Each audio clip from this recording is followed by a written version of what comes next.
Hello students, how are you? I hope you all are good. In previous video I taught you about the sentence and rules of sentence. First we revise the previous. पहले हम पिछला देखेंगे. क्या पढ़ाया था मैंने आपको? Sentence, वाक्य. वाक्य किसे कहते हैं? What is a sentence? A sentence is a group of words which make sense. Sentence वो होता है जो एक शब्दों का समूह होता है जिससे वाक्य बनता है और वो वाक्य हमें समझ में आना चाहिए, मीनिंगफुल होना चाहिए. A sentence always begins with a capital letter and end with a full stop. Sentence जब भी स्टार्ट करते हैं फर्स्ट लेटर कैपिटल होता है और लास्ट में फुल स्टॉप लगता है. Today we teach you about the parts of sentence. Parts भाग. सेंटेंस वाक्य. वाक्य के कितने भाग होते हैं? There are two parts of the sentence, subject, predicate. इसके दो पार्ट्स होते हैं, सब्जेक्ट और predicate. A sentence always talks about something which could be a person, place, animals और थिंग्स. सेंटेंस में हम पर्सन, प्लेस, एनिमल्स और थिंग्स के बारे में बात करते हैं. पर्सन, प्लेस, एनिमल्स, थिंग्स क्या है? Name of a person, place, animals, thing is a noun. अब हम पढ़ेंगे what is a subject. Subject क्या है? The part of a sentence that talks about a noun is the subject of the sentence. Sentence का वो part जिसमें noun के बारे में बात होता है, संज्ञा के बारे में बात होता है, जैसे पर्सन, प्लेस, एनिमल्स, थिंग्स के बारे में बात होता है, वो पार्ट सब्जेक्ट है.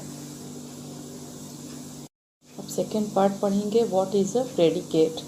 The other parts of the sentence that tell us about the subject is the predicate of the sentence.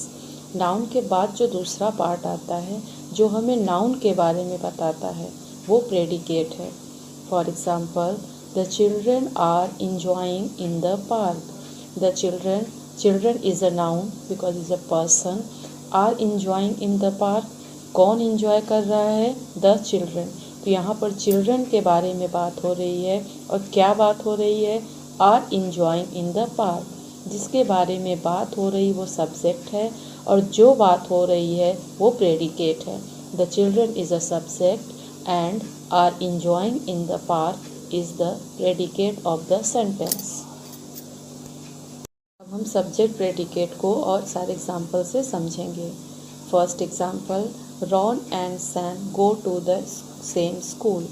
We are talking about Ron and Sam.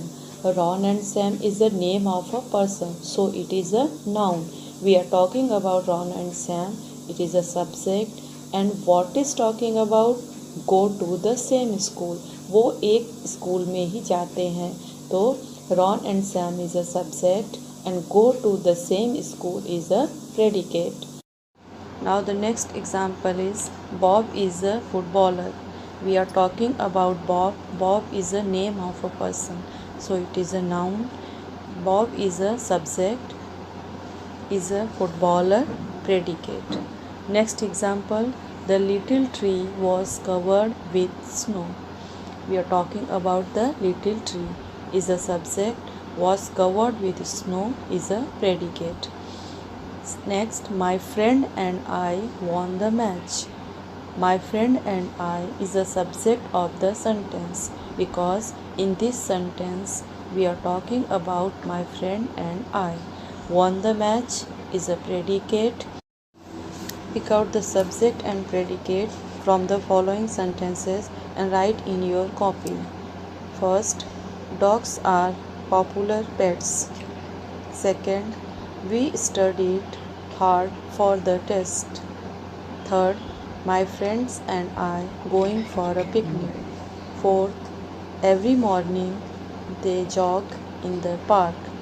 Fifth, the grocer sells all the necessary things. So children, revise the definition of sentence, rules of sentence and the definition of subject and predicate. I will give you more exercise in written homework also. Good luck, be safe, stay at home.